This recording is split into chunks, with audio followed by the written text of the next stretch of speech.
वृद्ध पालकांनो, मुलं तुमच्याशी वाईट वागत असतील तर आता शांत राहू नका. त्यांना अशा पद्धतीने उत्तर द्या. आई बाबांनो, आयुष्यभर ज्या मुलांसाठी तुम्ही रात्रंदिवस झटला, त्यांना हसवण्यासाठी स्वतःचे अश्रू लपवले, त्यांचं पोट भरण्यासाठी स्वतः उपाशी राहिलात, तीच मुलं जर मोठी होऊन तुम्हाला दुर्लक्ष करू लागले, तुमच्यावर चिडू लागले, तुमचं ऐकणं बंद केलं, तर तो त्रास शब्दात मांडता येत नाही. असे प्रसंग फार वेदनादायक असतात. पण अशा वेळी तुम्ही कोसळून न जाता तुमचा आत्मसन्मान टिकवणं गरजेचं आहे. मुलांनी जर तुमच्यावर वाईट वागणुकीची सीमारेषा ओलांडली असेल तर काही गोष्टी कठोरपणे पाळणं आवश्यक आहे. हे निर्णय कठीण असले तरी तुमच्या मानसिक शांततेसाठी आणि आरोग्यासाठी गरजेचे आहेत. आज मी तुम्हाला अशाच काही गोष्टी सांगणार आहे ज्या प्रत्येक वृद्ध पालकांनी लक्षात घ्यायला हव्यात. नंबर 1, मुलं जर वारंवार अपमान करत असतील तर गप्प बसू नका. तुमचा सन्मान जपा. या अनेक वेळा मुलं आई वडिलांवर रागवतात, ओरडतात, त्यांच्याशी बोलताना कठोर शब्द वापरतात.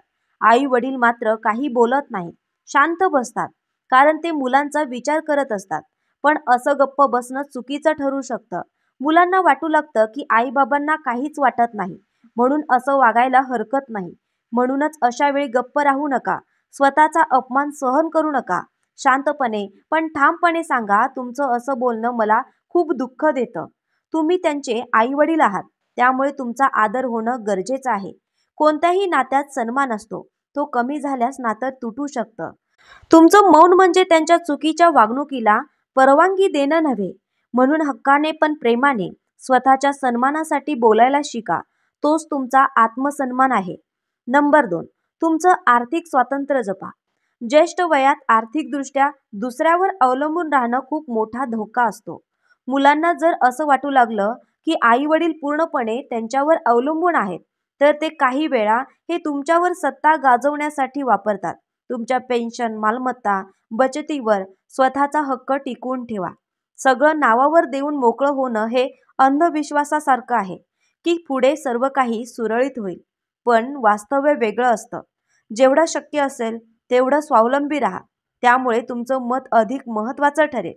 तुमचं नाही म्हणण्याचं सामर्थ्य आर्थिक स्वातंत्र्यात आहे, हे तुम्ही गमावू नका. नंबर 3, भावनिक ब्लॅकमेलला बळी पडू नका.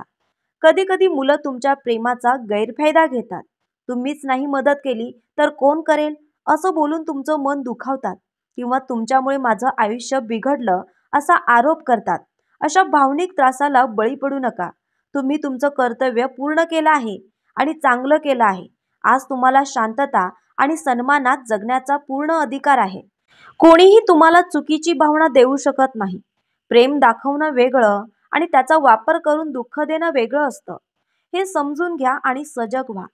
नंबर 4, तुमचं आरोग्य सर्वात महत्त्वाचं. वाईट वागणुकीमुळे तुम्ही मानसिक तणावात जाल तर तुमचं शरीरही हळूहळू त्रासायला लागेल. सतत रडणं, एकटं वाटणं, झोप न लागणं, हे सर्व गोष्टी शरीरावर परिणाम करतात. म्हणूनच तुमचं आरोग्य जपणं ही पहिली जबाबदारी आहे.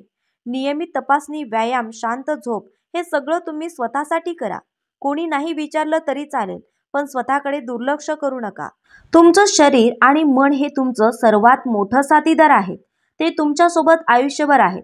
त्यांच्याशी प्रेमाने वागा, कारण त्या गोष्टी कोणताही मुलगा देऊ शकत नाही.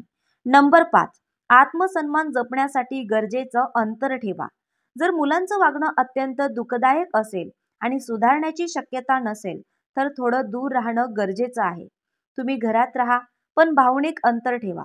त्यांच्या बोलण्याचा परिणाम तुमच्या मनावर होऊ देऊ नका. जे प्रेम करता ते नातं म्हणून करा, पण स्वतःचा सन्मान विसरून नाही. जर नातंच तुम्हाला तुटक करत असेल तर तिथं स्पष्ट सीमारेषा आखा. हे कठीण वाटेल, पण तुमचं मानसिक आरोग्य वाचवण्यासाठी गरजेचं आहे. तुम्ही कितीही प्रेमाने जगलात तरी तुम्ही दुखावले जाणं योग्य नाही. शांततेसाठी अंतर ठेवा आणि स्वतःचं मन सांभाळा. नंबर 6, स्वतःचं एक छोटं जग तयार करा. संपूर्ण आयुष्य फक्त मुलं आणि घर यांच्यात अडकून राहिलं असेल तर एक वय येतं जेव्हा तुम्हाला एकटं वाटायला लागतं. म्हणूनच स्वतःचं छोटंसं जग तयार करा. जवळचे मित्र, शेजारी, ग्रुप, आध्यात्मिक अभ्यास हे तुमच्या मनाला उभारी देतील. ज्यांना तुमचं खरं स्थान आहे त्यांच्यात वेळ द्या. हसणं, बोलणं, गप्पा या गोष्टी वृद्धात्वाचं सौंदर्य वाढवतात. स्वतःसाठी वेळ द्या. स्वतःसाठी काहीतरी शिका. वय कितीही असो, मन तरुण ठेवलं तर दुःख दूर राहतं. मुलं कशीही असली तरी तुमचं जग त्यांच्यापुरतं मर्यादित ठेवू नका. नंबर 7. तुमच्या भावना कागदावर लिहा. कधी कधी मनात इतकं दाटून येतं की रडावंसं वाटतं, पण समजून घेणारं कोणी नसतं. अशा वेळी तुमच्या भावना लिहा. डायरीत, वहीत, दिनदर्शिकामध्ये. ते शब्द तुमचं मन हलकं करतील. कोणी ऐकत नसेल तरी कागद ऐकतो. ज्या गोष्टी तुम्ही बोलून सांगू शकत नाही त्या लिहून व्यक्त करा. त्यातून तुमच्या मनात साचलेलं दुःख, राग, निराशा बाहेर येऊ लागतील. तुमच्या मनाचं आरोग्य राखण्याचा हा एक प्रभावी उपाय आहे. मनावर दडपण नको, त्यामुळे लिहिणं सुरू करा. लिहिणं म्हणजे स्वतःशी संवाद. तो संवाद जगण्यास मदत करतो. नंबर 8. तुमच्या निर्णय क्षमतेवर विश्वास ठेवा. वय वाढलं तरी तुमची विचारशक्ती, निर्णय क्षमता हे संपलेलं नाही. मुलं मोठी झाली तरी तुम्ही अजूनही निर्णय घेऊ शकता. घरात काय घडावं, काय योग्य आहे, काय अयोग्य यावर तुमचं मत असणं गरजेचं आहे. मुलांनी जर तुमचं मत दुर्लक्षित केलं तर ते त्यांचं अपयश आहे, तुमचं नाही. म्हणून स्वतःवर विश्वास ठेवा. तुम्ही आयुष्यभर निर्णय घेतलेच आणि योग्यच घेतलेत, म्हणून आता पण तसंच करा. कोणी वाईट वागलं तर ते सहन करायचं की नाही हे ठरवण्याचा हक्क तुमच्याकडे आहे. नंबर 9. देवावर विश्वास ठेवा, पण स्वतःवरही तेवढाच विश्वास ठेवा. संकटाच्या वेळेस देवावर विश्वास ठेवणं योग्यच आहे, पण त्याचबरोबर स्वतःच्या सामर्थ्यावरही विश्वास ठेवा. देव तुम्हाला साथ देतो, पण स्वतः उभं राहणं गरजेचं असतं. प्रार्थना करा, पण कृती देखील करा.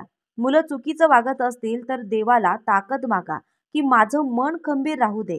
स्वतःला दुर्बल समजू नका. तुमचं जीवन म्हणजे देवाने दिलेलं एक सुंदर उत्तर आहे. त्याला अश्रूंनी ओलं करू नका, तर आत्मसन्मानाने उभं ठेवा. तुमचा देव तुमच्यातच आहे हे विसरू नका. नंबर 10. क्षमा करा, पण स्वतःसाठी नाही तर नाही. मुलांनी वाईट वागणं थांबवलं, माफी मागितली तर क्षमा करा, पण स्वतःला त्रास देऊन नाही. क्षमा म्हणजे विसरणं नव्हे तर मन हलकं करणं असतं. ज्यांनी तुम्हाला दुखावलं आहे त्यांना कायम मनात ठेवून स्वतःचं दुःख वाढवू नका. पण पुन्हा तसंच वागू द्यायचं का हे तुमच्या निर्णयावर ठेवा. क्षमेसोबत शहाणपण ठेवा. ज्याने दुखावलं त्यांना माफ करा, पण पुन्हा हसून दुखावलं जाऊ नका. तुमचं मन शुद्ध ठेवा, पण मूर्खपणाचं बळी होऊ नका. शांतता ही क्षमेमधूनच येते, पण सन्मान हा स्वतःच्या निर्णयामधून. वृद्धत्व म्हणजे कमकुवतपणा नव्हे, तर अनुभवाची समृद्धी असते. तुमचं जीवन म्हणजे मुलांच्या यशाचं मूळ कारण आहे हे विसरू नका. कोणी वाईट वागलं तर त्यासाठी स्वतःला दोष समजू नका. तुमचं प्रेम दिलं हेच तुमचं कर्तव्य होतं.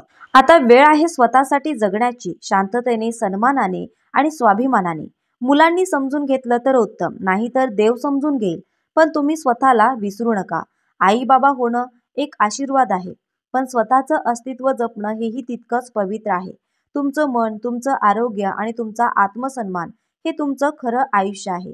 तर मंडळी, हा व्हिडिओ आवडला असेल तर तुमच्या वृद्ध मित्रमैत्रिणींना जरूर शेअर करा आणि अशाच प्रेरणादायक विचारांसाठी आपल्या चॅनलला नक्कीच सबस्क्राईब करा. पुन्हा भेटूया नव्या सकारात्मक विचारांसोबत. तोपर्यंत धन्यवाद.